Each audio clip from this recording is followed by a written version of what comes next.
Buenos días. La palabra de hoy se llama No escapes a la proclamación de la palabra. La misión de Jonás fue un hecho de importancia simbólica que tuvo el propósito no solamente de hacer comprender a Israel la posición de los gentiles en el reino de Dios, sino también de representar el día en que los paganos que obedecieran la palabra de Dios se unieran en fraternidad para gozar de la salvación preparada en Israel para todas las naciones a medida se acercaba el tiempo en que Israel iba a ser entregada al poder de los gentiles y pisoteada. Por ello, como consecuencia de su orgullosa apostasía, al apartarse del Señor, su Dios. El objeto de la misión de Jonás en Nínive era el de combatir de la forma más enérgica y desechar por completo la idea errónea de que solamente los descendientes de Abraham, o sea, de la nación elegida, merecían salvación. Jonás trata de escapar del mandamiento de proclamar la palabra de Dios en Nínive. Intenta hacerlo huyendo a Tarsis, porque se siente disgustado por la demostración de misericordia divina hacia el gran mundo pagano. Jonás se sintió dividido entre la lealtad a Dios y sus fuertes emociones. Estas eran muy intensas y al final determinaron su conducta. Jonás valientemente proclamó que Jehová es el único Dios de toda la creación. La vida cristiana está llena de batallas, unas que se ganan y otras que se pierden. Los que ganamos se dan cuenta, descansamos en Dios y dejamos que Él pelee por nosotros. Las que perdemos es cuando echamos nosotros mismos con nuestras propias fuerzas y fracasamos. Cuando Dios pelea las batallas, habían 3 naciones enemigas de Israel: los amonitas, los moabitas y los sirios. Querían destronar a Josafat del trono y destruir al pueblo de Dios. Pero Josafat supo aprovechar el momento oportuno, el Dios perfecto y el lugar correcto. Es posible que te encuentres en una situación hoy en día parecida a la de Josafat. Tienes sirios, tienes moabitas y amonitas a tu alrededor. Piensas que no puedes seguir más adelante. A veces somos demasiado orgullosos para pedir a otros que oren por nosotros. Josafat era un rey, pero no tan autosuficiente como para no admitir que su ejército era insignificante frente a las 3 fuerzas que habían unidas contra él. Josafat reconoció sus limitaciones y buscó la intervención divina, aunque Josafat reinaba sobre sus súbditos, pidió que lo apoyaran en ayuno y oración en un momento difícil, en un momento crítico de su vida. En Nahum 1:3 dice: Jehová es tardo para la ira y grande en poder, y no tendrá al inocente por culpable. Jehová marcha en la tempestad, y el torbellino y las nubes son el polvo de sus pies. En Nahum 3:19 dice: no hay medicina para tu quebradura, tu herida es incurable. Todos los que oyen acerca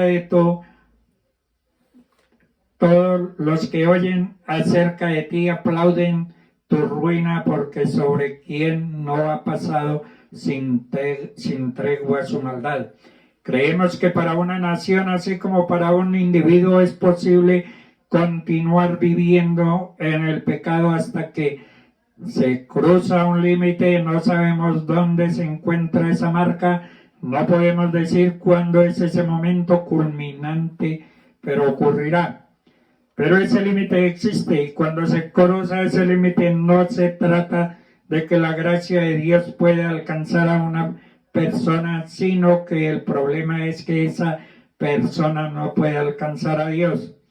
La razón es que ha llegado a un extremo en el cual se encuentra endurecida y en un estado de incredulidad que no puede ser cambiado, y esto puede ser cierto tanto para una nación como para un individuo. Al considerar todo lo que está ocurriendo en el mundo, en esta época quizás se sienta desanimado, incluso muchos cristianos están preocupados, hay mucho interés por la profecía en esta época, pero el motivo y el interés es porque el pueblo de Dios no conoce bien la palabra de Dios y debido a los acontecimientos de nuestro tiempo se interesan en conocer el futuro. En Lucas 21:26 dice, desfalleciendo los hombres por el temor y la expectación de las cosas que sobrevendrán en la tierra, porque las potencias de los cielos serán conmovidas. Entonces verán al Hijo del Hombre que vendrá en una nube con poder y gran gloria. Con seguridad podemos afirmar que estamos llegando a ese estado de ansiedad. Dios está al frente de todas las situaciones y ninguna se le ha salido de sus manos. Él no pasa por momentos de ansiedad por lo que está ocurriendo, porque Él está llevando su plan y su propósito y se está ocupando del pecado del hombre. Todo lo que está ocurriendo con los virus del coronavirus a nivel mundial es producto del pecado desenfrenado del hombre. No hay quien pare el lesbianismo, no hay quien pare el homosexualismo, orgías, violaciones de niños por pedrastras y otros, pero el Señor sigue llevando su plan y su propósito perfecto y se sigue ocupando del pecado del hombre.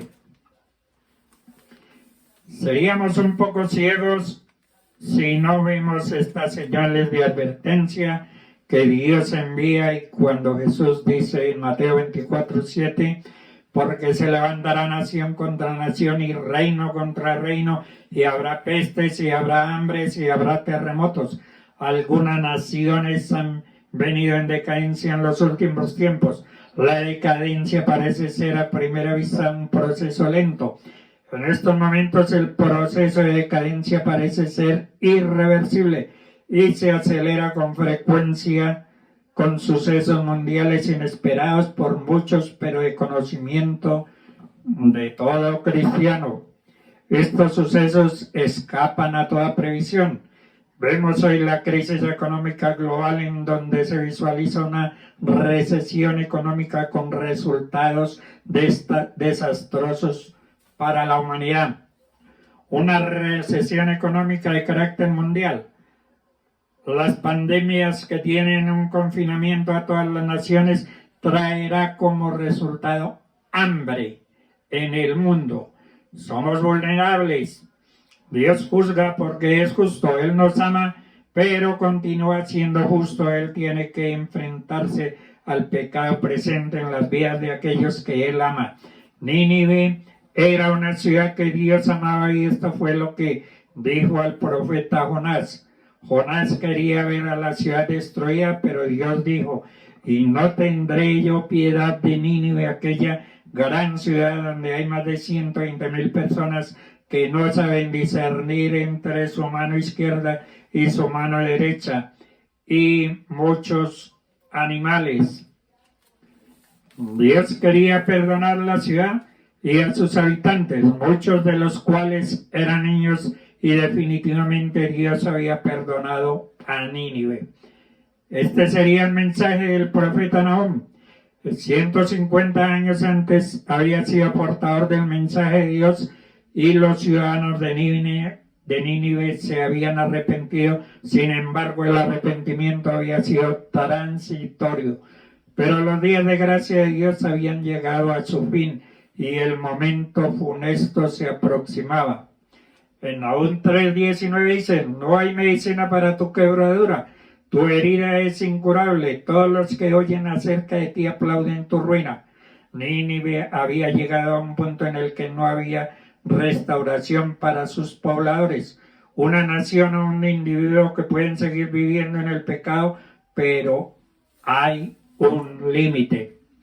Pero ese límite existe y cuando se cruza, no se trata de que la gracia de Dios pueda alcanzar a una persona. El problema es que esa persona no puede alcanzar a Dios porque ha llegado a un extremo en el cual se encuentra endurecida y en un estado de incredulidad que no puede ser cambiado.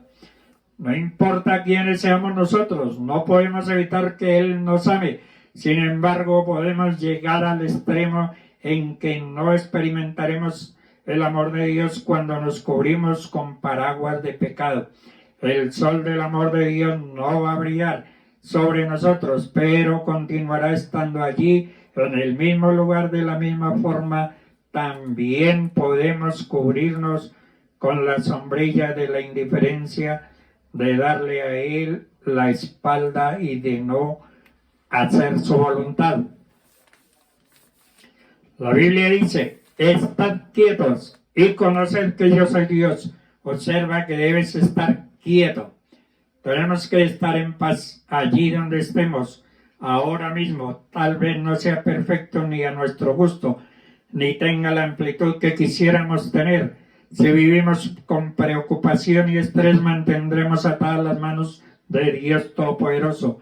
Pero si llegamos en medio del confinamiento a convertir un lugar de paz, Dios peleará por ti tus batallas. Él convierte tus situaciones negativas a usarlas para bien.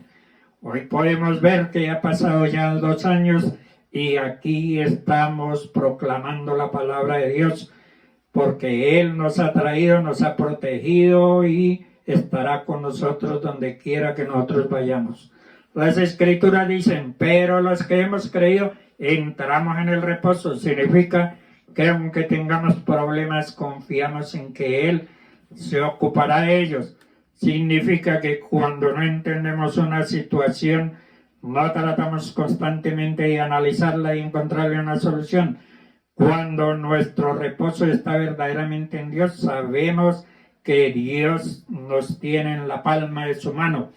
No importa dónde estemos, aceptemos ese lugar porque es donde Dios quiere que estemos y ahí quiere bendecirnos.